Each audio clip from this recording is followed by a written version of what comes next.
What up, rejects? We are going to watch today from New Rockstars Moon Knight, Episode 4, Easter Eggs and Breakdown today from King Eric Voss. Eric, hope to see you at a certain movie premiere. That's right. I don't know any other upcoming movies other than Marvel to make the joke. A re-release of Ambulance. Yeah, that's the punchline. All right, let's do this. Welcome back to New Rockstars. I'm Eric Voss, and this is a breakdown of Moon Knight Episode 4, which, like Mark and Steven, made me scream, "Holy hippopotamus!" Turns out I wasn't that delusional for thinking some of this could be all in Steven's mind, or could I still be delusional? Probably still a bit delusional. I mean, who knows what's going on? So I'm gonna break down this episode shot by shot for the interesting details you might have missed to best explain one of the wildest twists we've ever seen in the MCU. True that, son. So we begin this episode upside down as the avatar for Osiris places Khonshu's Ushabti in a cubbyhole among several others. Our view only finally orients, righting itself on this close-up of Khonshu, making him our compass, our true north for what is real this whole episode, because without him this hour, Mark, Steven, all of us are lost. I like how Osiris' avatar takes this uncertain beat after placing the Ushabti, since they have clearly stonified a ton of deities, not a healthy sign, like a warden wondering, everyone is now in prison. Are the laws too strict? No, it's everyone else who's wrong. Also, Osiris may be wondering if he could be the next one. Among these figurines are a whole bunch of them, one with curved horns, another shorter one to the far left. A lot of these look like the larger statues among the chamber last episode towering over them. I wonder if the 5 members of the Ennead may have Ushabti'd their ranking elders like Atum and Shu. That could explain why 4 of the 9 Ennead members are missing. I also think that Toweret may be among like what's these happening at Twitter. And I'll explain what that means for the final scene. Oh, so it sounds like that there's someone on the Council of the Gods who is slowly dwindling them all down and wants to wield all the power. Maybe the chick who was hitting on Khonshu, whatever her name was, hot Egyptian girl. Yes. Her name? Hot Egyptian god girl. Hot girl. Couldn't grab it. Especially because in the closing credits of every episode, on the back right, a Toweret Ushabti appears alongside these others, which fill in the cubby holes we see in the opening shot. That tells us that Toweret must be banished, which is a very important key to how we interpret the final scene. Throughout this opening scene, we hear several voices chanting.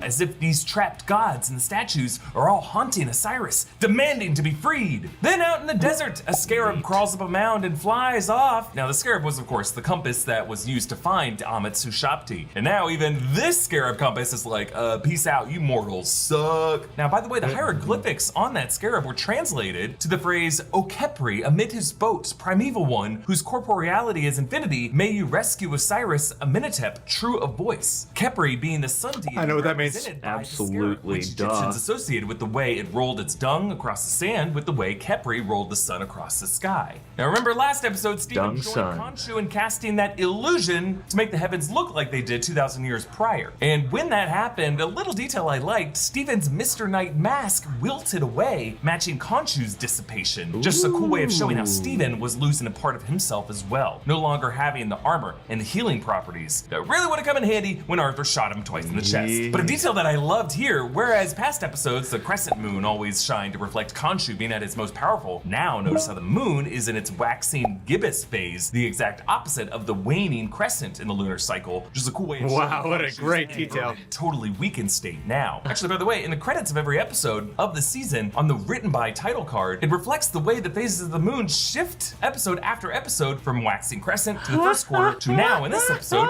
gibbous. Oh, whoa. So maybe it's on this like path. By the end of it, it'll be a full moon, symbolizing the acceptance of the personalities embracing Moon Knight, Mr. Knight. Becoming whole, self-actualized. You always get a different ending credits. And I feel like that's all woven into the storytelling as well. Absolutely. It's Absolutely, good symbolism. Absolutely. Absolutely is my new word. Absolutely. It's the best. Absolutely. Don't you feel supported when someone says absolutely? Absolutely, I do, yeah. Can't get any more than that. Layla pulls a Jurassic Park Dr. Alan Grant and lights a flare to direct Harrow's men away from the passed out Steven, and then insanely throws another lit flare into their box of shells to set them all off like fireworks. Even though in the shot from behind her, she is clearly totally exposed to all of those projectiles, as is Steven. Folks, the Indiana Jones antics go way over the top this episode, and I truly think it is by design to suggest Marc could be pulling all this from his Tomb Buster movie. Actually, as they drive into the desert the next morning, these locations were the same parts of Jordan where they shot Indiana Jones: The Last Crusade. So that familiarity is totally intentional. Meanwhile, May Kalamaui's look in this show and the way she plays Layla definitely evokes Rachel Weisz from the Mummy movies. Yeah. I really think these cinematic parallels are all by design. Make the Mummy canon. I mean, I think in a lot of ways she also resembles Karen Allen. She does. Heck yeah, she does. That's a good call. She was reminding me of her very much throughout, especially that episode. Yeah, she gets drunk and beats men at gambling tables. Maybe that's how we'll meet Jake Lockley, is they'll have a shots contest. Layla and Steven agree to keep Marc out of it. The camera lingers on these 3 bullet holes in the windshield, which you could see as representative of the 3 altars we think make up Marc's mind. The way that the holes can be in there without breaking or shattering the whole thing, because Marc is not broken. Those 3 altars we assume are Marc, Steven, and Jake Lockley. As of this episode, we have not yet met Jake. They pass a goat who stares them down. In addition to the Christian associations between goats and evil, there was that moment with Steven and Hero in episode 2. Baphomet. Goat. Really? Yes. Where there is a goat, there is a hero. Coy was speculating that it may have like goat spies, I like it. which I think would add a whole new layer of horror. We got- scarier than a goat watching you. What's scarier than a goat watching you? Plus, we got god goats coming up in Thor: Love and Thunder, and what's scarier than a goat god who could watch you and transport And messages? my cats drink goat milk. Dude, they're got the powers going in. You got to stop that now. Yeah. Yeah. And side note, I'm actually hoping that the third personality is the astronaut man who fights werewolves in space. I think that would probably transition nicer than Jake Lockley, in all honesty. Now, when Steven initially wants to make a move on Layla, Marc punches his own face in the jaw. Oh, shit. Another Fight Club reference, Tyler Durden does essentially the same thing. Oh Going yeah! back and forth with Layla, Steven finally makes his move, and it is awkward. I'm gonna go down Okay. first. Well, yeah. Great. Before I belay. Thank you. Yeah, Steven totally misinterpreted down to mean not belay, but you know, another kind of down, a sex kind. Did he? What? Maybe. You're suggesting that he was like, she's gonna go down on me right now. This is the Layla, That's what this you is do. the time and place. After I get a kiss.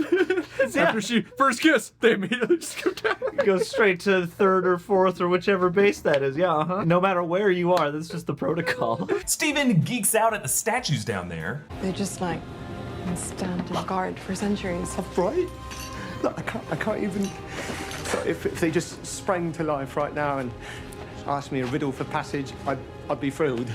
I shit myself, but I'd be thrilled. Yes, he's referring to the riddle of the Sphinx. The Sphinx being the creature with the haunches of a lion, the wings of a bird. It's best known from Greek mythology, where it has the head of a woman, but in Egyptian mythology, it has the head of a man. To the Greeks, right. it guards the city of Thebes, where We it win. poses the riddle to Oedipus. What creature has one voice, yet becomes 4-footed, and then 2-footed, and then 3-footed? And Oedipus answered, correctly, man, who crawls on all 4s as a baby, walks on 2 feet as an adult, and uses a walking stick in old age. 3 beings in one also parallels Marc and his altars, each of whom have a different stride, yet speak in one voice. And one cannot help but draw a connection to the caned figure of Arthur Harrow, who ends this episode using his walking stick. This is also, of course, a big clue for the reveal of Alexander the Great. For the way Egyptian iconography and obelisks and sphinxes made their way into Greece was because of Alexander's occupation of Egypt and his obsession with Egypt. In the sand, Layla traces the Arabic letters, going from right to left, because that's how Arabic works, Ain and Elif, her father's initials, as we saw her full name on her passport last episode, Layla Abdallah El Faouli. Abdallah meaning servant of God, which is a bit ironic because Marc is trying to keep her from being a servant to the god Khonshu. Oh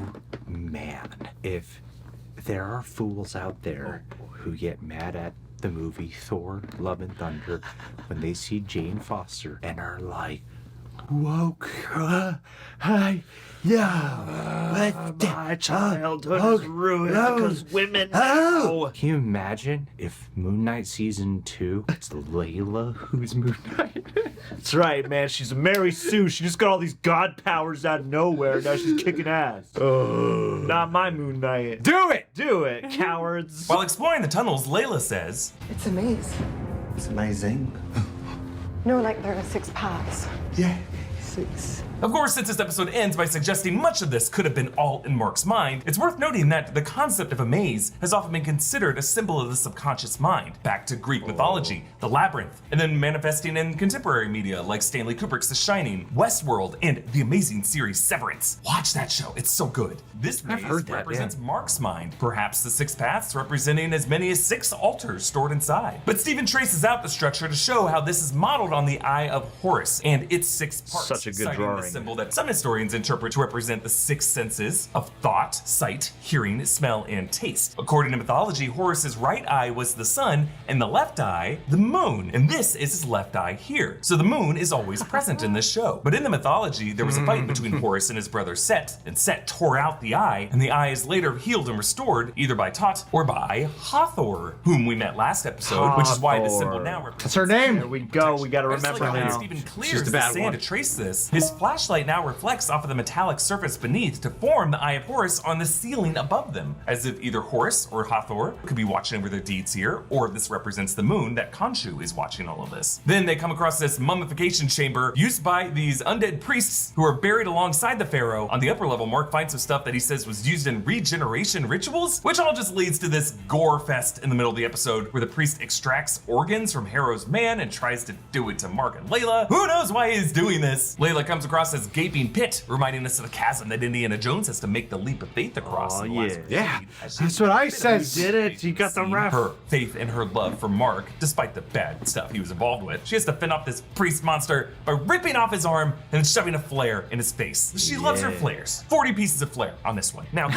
zombie priest makes a clicking sound, Because he got no which tongue. comes off pretty creepy, Man. but this is actually the result of his tongue being removed from the embalming said that- process. you said- So assuming his eyes were Killing removed it in this that process episode. as well, the clicking allows him to echolocate his targets around the tomb, the way bats use similar clicking sounds. And when his hand reaches out of the wall, like Morbius. Layla, it's very similar to the frame of the corpse hand Morbius reaching sweep. into the subway door in the comics when Mark's mental hospital reality warps around him. Meanwhile, Stephen finds some Macedonian language on the foot of the tomb. Actually, if you translate the back half of those letters, they really translate to Alexander, confirming this huge discovery for Stephen. I think we're looking at the long lost tomb of Alexander. Just hiding right there in plain Whoa, sight. so Alexander the Great, you should know this guy. He was the one who, by the age of 30, led the Greeks Colin to Farrell. rule over one of Ali the G. largest empires in human history, from Europe to India. Alexander was a lover of Egyptian history who also bore the title of Pharaoh. He founded the city of Alexandria, where many believe after his death in Babylon in 323 BC, he could now be buried somewhere in the city of Alexandria. But his tomb has never been pinpointed and verified. So, unless this is all a fantasy, and That's might wild. actually be the case, the implication here is that Still Alexander mysteries the Great out there. in the history of the MCU was the final avatar of Ammit, and that Alexander's military feats might have been enabled by Ammit's power, and maybe even the cult-like love that Alexander inspired could have been the same kind of cult following that Arthur Harrow now enjoys. Famously, the saying goes that Alexander wept because there were no worlds left to conquer. Therefore, Alexander might have been that past avatar who betrayed Ammit. He could have been the one who sold her out to the gods, and her detachment from him is what led to his death in Babylon. Can you imagine getting Alexander the Great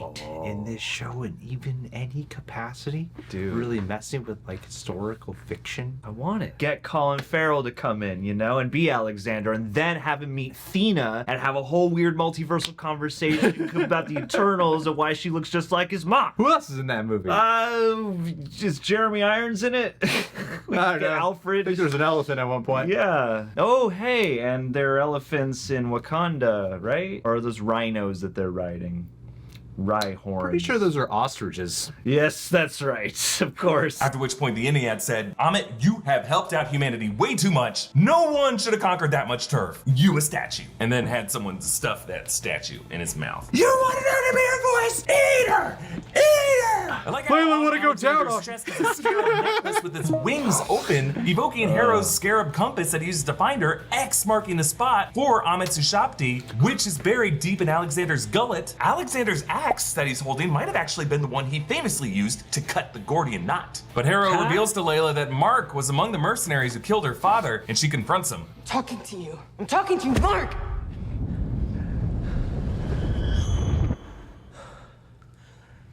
Come on, let's go. Yeah, Steven immediately nopes out of this awkward marital drama. And I just like how the frame breaks the rule of 180 to show this transition, awkwardly cutting so that Oscar Isaac now switches to the right side of the frame. And Marc affirms that while he did not kill Layla's dad, he was still there. My partner got greedy and he executed everyone at the dig site.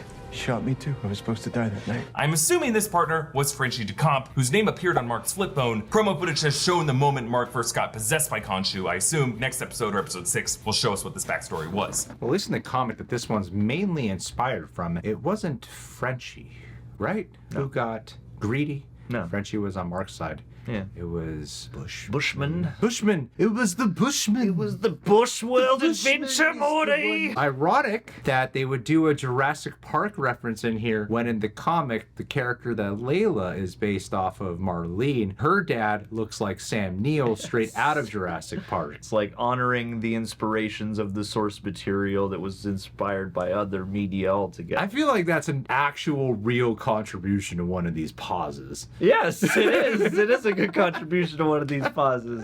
You should appreciate it. If you made it to this point, we comment added to below. the video finally. Yeah. Harrow and his men arrive. The rest is silence. Yes, another Shakespeare reference. After Macbeth's Something Wicked in episode 1 and the Romeo and Juliet Verona Light of episode 2, the rest is silence are the final words spoken by Hamlet in Hamlet after his long, drawn-out death from being cut with a poisoned sword in his duel with yeah. Laertes. After that cut, Hamlet actually goes on and on for nearly 100 lines. So Shakespeare ends his life with those words in almost a self-satirical tone, like the kid finally shutting up after going back and forth on death for 5 acts. When you think about it, the line is actually a pretty good pun. The rest is silence, but also the rest is silence. And in this, we can draw a comparison with Marc. You did well in Speculation English is class. wondered might already be dead, and this whole series is his passage through the field of reeds. And did it suck for you?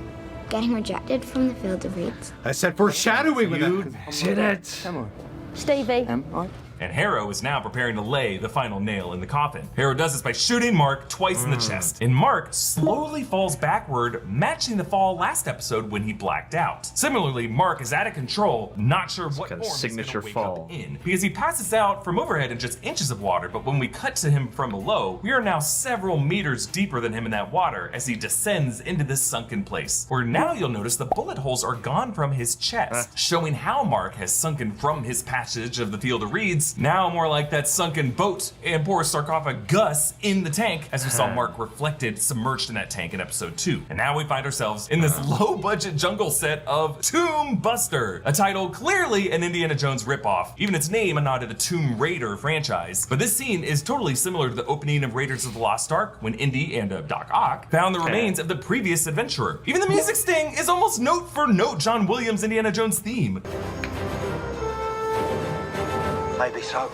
They've got pluck. So the implication of this is that Marc might have pulled the name and the heroic expertise of Stephen Grant from this movie. Almost like someone in our world manifesting an altar named Dr. Jones, a Princeton archaeologist and adventurer. But notice how instead of the Egyptian moon god, they explore the Aztec moon deity of Coyoxauhqui, who is depicted here with multiple faces, like the split bust of Marc that we had seen in Nice. closing Oh, credits that's intro. It's just great. interesting that while Ethan Hawke's analyst character later compares himself to the villain of this movie, this Dr. Stephen Grant really does physically resemble Arthur Harrow. His hair, his glasses, his usage of the compass. Actually, that villain in the movie is never named. For all we know, this Indiana Jones figure might end up being revealed to be the villain of that movie, the kid who looks up to him, the hero. Just like as we watch Marc Spector and Stephen Grant and Arthur Harrow on this show, we don't really know who the villains and the heroes are, because Khonshu is kind of Steve's a the dick. villain. This whole twist is awesome. Several characters from the cast reappear, all of them now in this facility. Street performer Crawley. I was right. Yeah. MVP of the episode, was G. always laid out in front of him in the park. The bald man fidgets with a Rubik's Cube, almost completing the white side as we saw in Steven's flat. I'm pretty sure that's the tour guide Dylan, Steven's date, sitting at the table behind the bald guy. The orderlies are Bobby, aka Kennedy, the fake detective, while the other, pushing us from Mark's point of view here in the wheelchair, is Billy, aka Fitzgerald. Their names were a major clue of this reveal because in the comics, Billy and Bobby are the names of orderlies who work in Mark's mental hospital. Yeah. Also in the comics, Crawley is revealed to be another resident at the hospital at some point, the same way he is here. The red, yellow, and blue bowls of Jell-O are just like the brightly colored powder in all the bowls that Steven saw in the mummification room. Donna is another patient, clutching one of the plush scarabs that they sell in the museum Inventory. shop. Throughout this, we hear the ticking of a clock, which we pass right after we see Donna, but it looks like it reads 11:25, but the hour hand ends in the shape of a crescent moon. But despite the ticking sound, the second hand of that clock is not moving. There's a cupcake cart, just like the cupcake van that Steven hijacked in episode 1.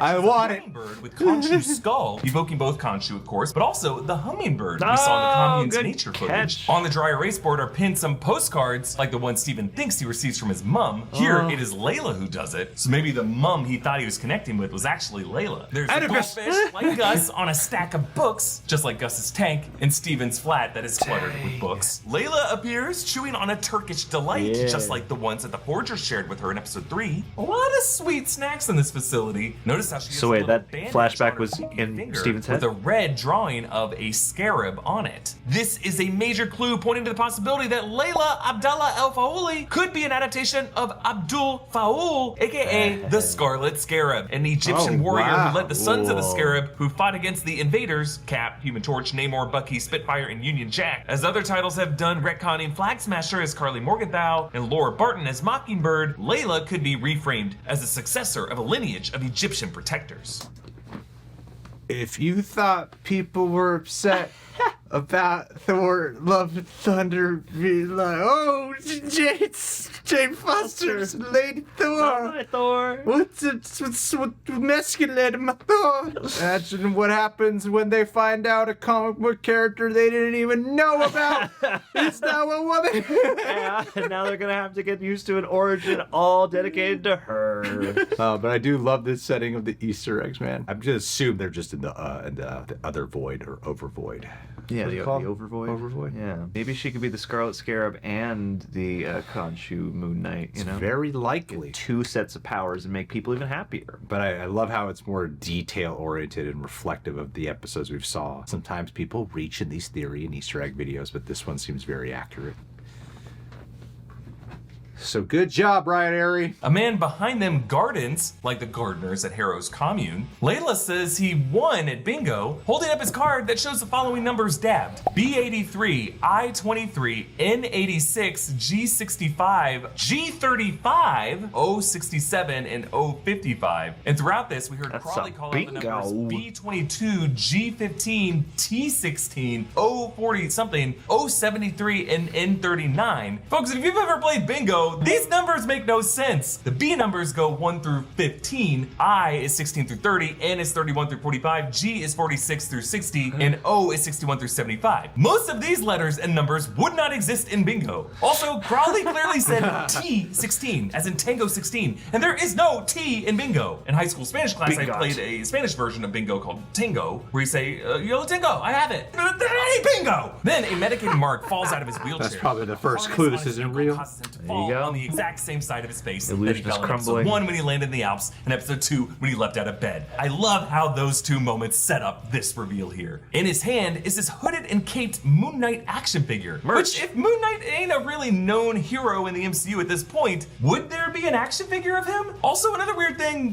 what was he dabbing his bingo card with? I didn't see a dabber in his hand. Then on to Harrow's office, Mark sees his painting of the exact landscape of the Alps where Steven found himself in episode 1. But Harrow, now the analyst of this facility, says, We don't live in a material world. We live in a psychic world. I mean, Harrow's office even We has are a not bizarre material design. Big girls. columns, tall ceilings, brick surfaces and arches. There's these headed vases, just like the ones that the priests stored the organs inside. Couldn't of open the tomb. jars. One has the falcon head of Ra, as well as the hippo head of Taweret, and this human head that I think matches the sarcophagus of Alexander the Great. Harrow has a cane that Marc assumes that he must have mapped the Amet staff over, and of course sandals, just like the ones he fills with glass. And notice how Marc sees those sandals through the reflection of a mirror. A housefly lands on Marc's hand, maybe a reflection of his rotting corpse status back in the tomb. Also reminding us of the final shot of Alfred Hitchcock's Psycho, when Norman Bates' mother voice said that she wouldn't even hurt a little fly that landed on her. Also on the desk are a bunch of sharp things that should not be on a desk of this kind of facility. There's a large curved piece that matches the shape of a crescent moon, as well as a pyramid. And if you look closely at that VHS cover of Tomb Buster, it says, "When deeper in here, Stephen Grant has no fear," which isn't the case in the final shot of the episode, but maybe a clue that Stephen Grant in a place like this is going to be the more heroic figure. Dr. Harrow says, I can't help you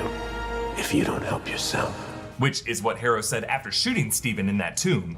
I can't save anyone who won't save themselves. By the door is another statue, the crocodile head of Amet, and as Harrow steps up to Marc at the door, he's just framed with this close-up of his hand on the cane, the way he's been framed in several other shots, like the opening scene of the series. As Marc flees, the hallways just warp, the carts are rolling on their own, the hanging lights just swing back and forth, looking a lot like the swinging scales of Amet's justice. We've also been seeing this hallway in the closing credits imagery, flickering from the storage unit hallway into this one. And if you remember back in episode 2, the way Stephen ran down that hallway is the same way Marc runs down this one. Both of these forming a maze in his mind. In one room he finds this sarcophagus. Yes, I love it. Hold on. I think what's happening is I think they are pulling exactly from, since this is a new Rockstars video, I'll be more direct about it.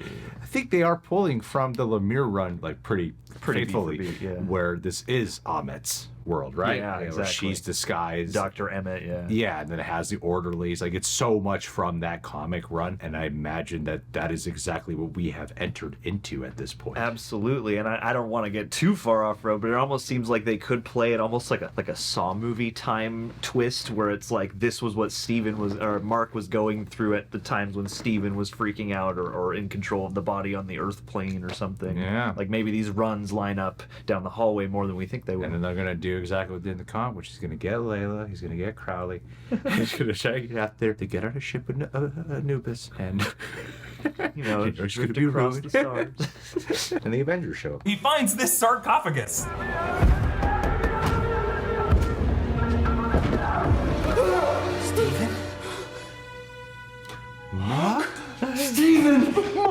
This is the first time that the two altars have actually touched physically, suggesting that they are in the same sunken place inside of his mind. They actually had Oscar Isaac's brother, Michael Hernandez, stand in for him during these scenes. Whoa. The smooth camera It looks work so makes it different. look like we never cut from Oscar Isaac at the door to Oscar Isaac coming out of the sarcophagus, but you can see there is a hidden cut on the whip pan. I also like here how Marc is dressed in light garb, whereas Stephen is dressed in darker clothes, which not only helps us distinguish the two, but also frames which one of these two altars is closer to Khonshu. Marc notices another mysterious sarcophagus that shakes in another room that they don't open. I am assuming that this is going to be the mystery third altar, maybe Jake Lockley, whoever it was who stabbed those men on the roof last episode. And then we dangerous end on this awesome moment. Well, hippopotamus. My lyrics are bottomless. So this is Taweret, the Egyptian deity of childbirth and fertility, who takes on the appearance of a hippopotamus, but with otherwise human features, the kind of features Disney Plus definitely had to cover with a more modest wardrobe. I just love the hippopotamus animation details that they added, like the way her ears wiggle when she says hi, and the way her nostrils flare. She is voiced by actress Antonia Salib, confirmed at the red carpet premiere last month, and she's credited for this episode as well as episodes 5 and 6. So we're gonna be spending a lot of time with her. So what is going on? Well, the Moon Knight comics, especially the Jeff Lemire and Greg Smallwood run that seems most influential on this series, constantly shift back and forth from Marc's supernatural experiences to a clinical setting, repeatedly making the reader second guess what could be real and what could be a delusion. This state of uncertainty is exactly what Moon Knight is supposed to feel like. And there's enough surreality and falseness in both Marc and Stephen's experiences in the outside world and their experiences in the hospital to doubt the legitimacy of either reality. Even before Taweret walks in, no mental hospital looks like this. There's cupcake cards. Meanwhile, all the And Indiana so Jones much stuff in this mustard. episode was also super silly and fictitious. So